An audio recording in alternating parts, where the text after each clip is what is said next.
The funny thing about recording video is that you wouldn't know it's 3 a.m. in the morning while I recorded this unless I told you. Did I mention this video is going to be a little different? It's going to be just a little bit different.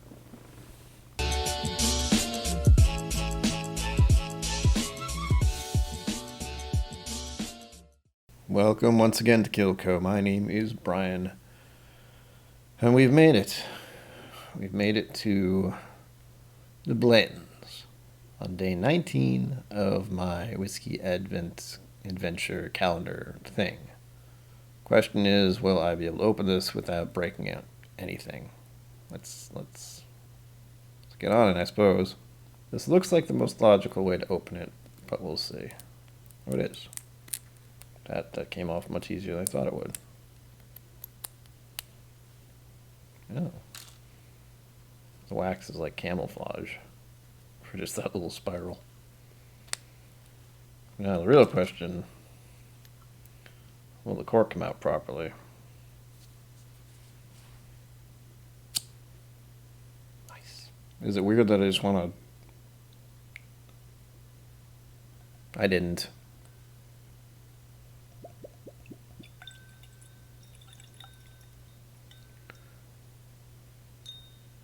All that precious juice because Blantons. That's a thing on the internet. Well, actually it's a thing in the real world. Why, I'm not really sure, but maybe I'll find out in a moment. We'll see. Color on this is pretty nice. Again, not quite dark enough for my taste, but that's me. My preference is wild turkey, as I've said many times before. And the reason for pouring this glass on this day specifically is the sad part about today's video. It's that 1 year ago today, I had to euthanize my pet Maxx, the cat. So that is weighing heavily on my mind, and it's certainly affecting my mood. And there's not a lot I can do about it, but the hope is pouring such a fancy dram and going over it, making a video, at least will have me forgetting about it for the moment. So let's get to the nosing, shall we? I should make it abundantly clear that I'm going into this with not a negative impression, although my mood is pretty bad, but Blanton's is one of those bourbons out there that has been tweaked, we'll say, in what I call an unhealthy manner, for collectors especially, is that it is sought after, the prices go all over the place, and a lot of what I hear is it's not really worth the hype. I've actually seen a bottle of just Blanton's in a store for $100, and what I've heard is it's not actually worth more than $60. It's a very nice bourbon, I'm told, but we are going to judge that with our face and mouth today. So, to the nose.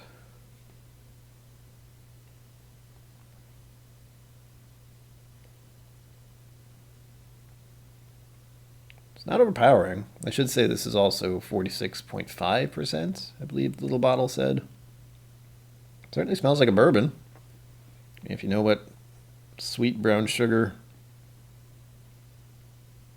nothing specifically remarkable about it. Vanilla, the usual. I'm getting a caramel note too. Again, for something that's hyped up so much, I was expecting a little more something. But knowing that it's just a standard bourbon as well is something I'm keeping in mind. I'm not expecting a lot out of this, and I'm being pretty negative about everything at the moment, just because of my mood for the day. There are certain things that are not apparent to the viewer, other than having this kind of remorse and regret in my head at the moment, and having to know that it's been a full year, finally, where I haven't had a pet. For most of my adult life, I've always had a pet, and this has been the 1 year where I didn't. And what a year to go on! Woo! Now, one thing I haven't actually said on camera directly is that my senses are kind of messed up due to not only today being what it is, but also just my crippling depression. It's something I don't talk about much because it's not as entertaining, but with this channel being the way it is, I want it to be something I talk about a little more openly because Mostly because whiskey and the whiskey community in particular have helped me get through this year, if nothing else, due to my health being as crap as it is. As I said at the start of this, you're just seeing the moments that I think are okay. Everything else is edited out. And a lot of it's just unsaid. There's a lot of stuff that goes on in a YouTuber's life that is just not talked about, especially when you're just, a small YouTube channel like mine where it's just me and you having a little bit of time spent together. So I guess I'm just trying to open myself up a little more on the channel because really it's not just about whiskey. It's about experiencing it, yes, but also trying to put little bits of my own life into this because I hope to look back on it someday. That's the general idea. And right now, that's where my head is. It's not as entertaining, but it's the truth. And it's what I want to make different about this channel because you can watch over a dozen channels right now where someone's just sniffing and tasting and nosing, and they're probably much better at it than I am. But I just enjoy the experience for what it is. Or at least I try to. The crippling depression part likes to take away any type of joy. So part of why I do this on camera is so I focus as best I can on it and enjoy it as best I can, even in times like this. So as I've been sitting here chit-chatting a little and spinning it around, it has gotten sweeter on the nose. But it hasn't exploded into anything specifically mind-boggling. At the moment, I don't see why someone would want to go hunting this down. But again, it smells really good. So let's get on to the palate, shall we?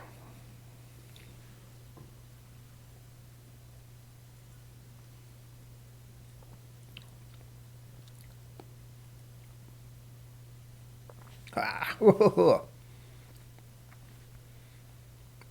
wouldn't know it's 46%. It's spicier than I expected. The smell of it didn't really get me prepared for that. But I would go into the concept of it being cinnamon, maybe nutmeg, brown sugar sweetness, but also a little bit of oak. I'm going to do the hold into my tongue and see what happens here.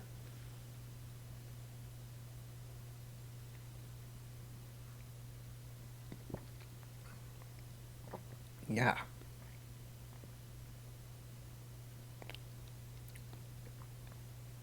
I should mention my palate is probably blown out pretty hard. It's also why I wasn't sure if I was going to do this. Because it was a Friday night, and drinks were had, and I'm up late. But as far as the taste of it, it's not bad. It's actually quite enjoyable as far as the bourbon goes. I've sipped it a few times, and I am getting this sort of vanilla and a milk chocolate vibe. Don't quite know why. Not something I usually get in bourbons. But I'm trying to analyze this to the best of my abilities. Since it is something that's been praised to such a degree, I want to give it a fair shot. It's hitting all the points. It's hitting all the points I like. It is nice and sweet at the start. The texture is good. It's, I don't even know how to describe this properly, but very easy to drink. Coats the whole mouth, stays there, and has these nice peppery notes and spiciness at the end of it. All in all, I would recognize it as a quality bourbon, and very tasty, as far as something I could just sip on and enjoy each sip. But again, I don't know if I'd pay more than retail, and though I understand there's some kind of craze for it, since my wallet is non-existent, we'll say, it's not something I understand. I like the idea of chasing things you enjoy, and I can see why this is enjoyable, but I'm pretty sure, like most people, you don't understand the hype or that price get jacked up for no special reason. It's a good quality bourbon. It's enjoyable. It's hitting all the right spots as far as my taste and palate goes. But it's nothing that's blowing me away. With that in mind, I'm now going to go down to the Whizzky app, which is linked below, and we'll pull out a few more words A little bit more information, and we'll see where this goes. See if there's any more of this story to be told about this supposedly very fancy whiskey. All right, the community knows profile here is not extensive. As I said, it's not or as I feel, it is not an overly complicated bourbon. The notes we have are caramel, vanilla, orange, and oak.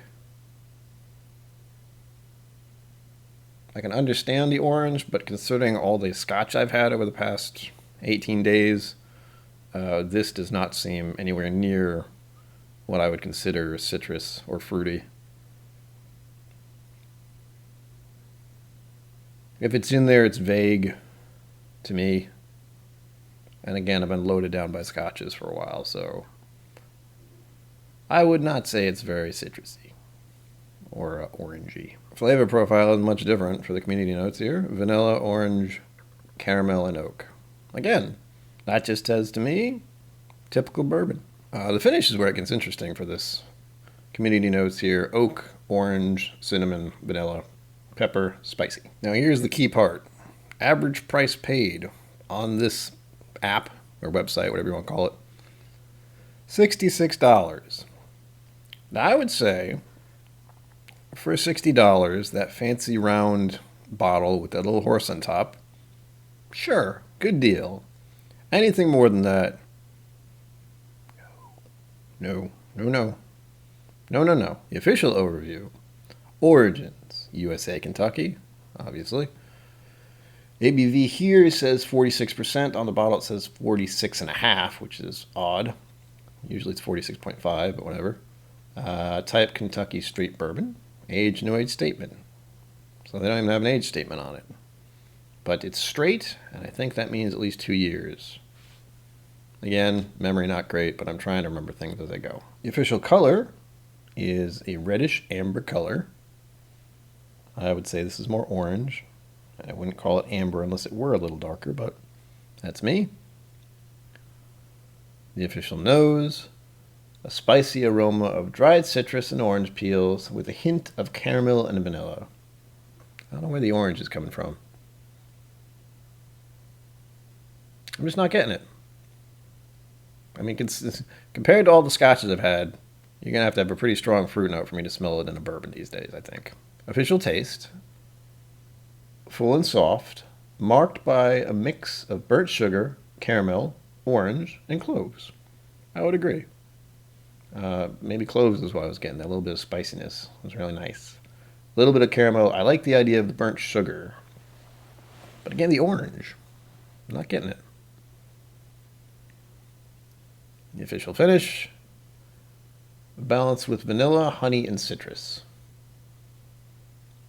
I don't know where they're getting that citrus, but I'm not getting that. If I was, that might make it a little more interesting. But for me, it's just a standard bourbon, but a good one. I will give it that. Well, there you have it, folks. The elusive Blanton's, probably the only bottle I'll ever have, and it was a donation. I thank the donator. They knew who they are. It was lovely. Maybe someday I'll have a Blanton's on the shelf.